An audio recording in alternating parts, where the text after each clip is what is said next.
გამარჯობა, დღევანდელ ვიდეოში ვისაუბრებთ მომხმარებლის რეგისტრაციის ცვლილებაზე. მოგეხსენებათ, წყალმომარაგების ტარიფი განსხვავებულია საყოფაცხოვრებო და არასაყოფაცხოვრებო მომხმარებლებისთვის.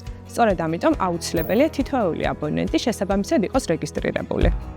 კომერციული ორგანიზაციები, სახელმწიფო სტრუქტურები და არასამთავრობო ორგანიზაციები წყალმომარაგების გადასახადს არასაყოფაცხოვრებო ტარიფით იხდიან.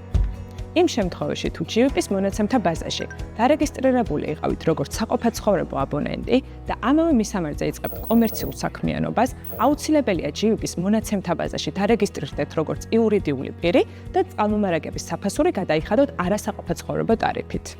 ამისთვის შეგიძლიათ მიმართოთ იუსტიციის სახლს ან შესაბამისი განცხადებით მოგმართოთ GVP-ის სერვის ცენტრებსა და ელფოსტაზე online GVP-G.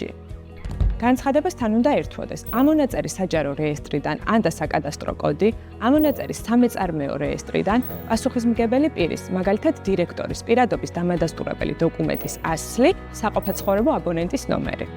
იმ შემთხვევაში, თუ ფართი არ არის იურიდიული პირის მფლობელობაში და დაქირავებულია, განცხადებასთან ერთად დამატებით უნდა წარადგინოთ ქირავნობის ხელშეკრულება, ფართის მესაკუთრის თანხმობა, ფართის მესაკუთრის პირადობის დამადასტურებელი დოკუმენტის ასლი.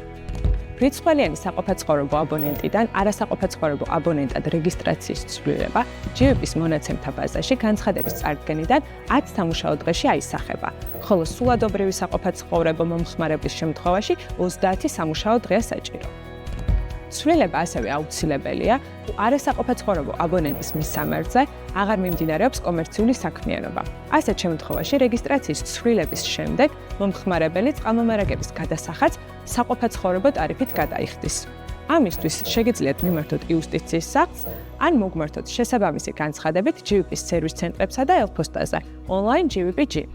განცხადებასთან უნდა ერთვოდეს ამონაწერის საჯარო რეესტრიდან ან და საკადასტრო კოდი, მესაკუთრის ან მინდობილი პირის პირადობის დამადასტურებელი დოკუმენტის ასლი, არასაყოფაცხოვრებო აბონენტიდან საყოფაცხოვრებო აბონენტზე რეგისტრაციის ცვლილება, GVP-ის მონაცემთა ბაზაში განცხადების წარდგენიდან 10 სამუშაო დღის ვადაში აისახება.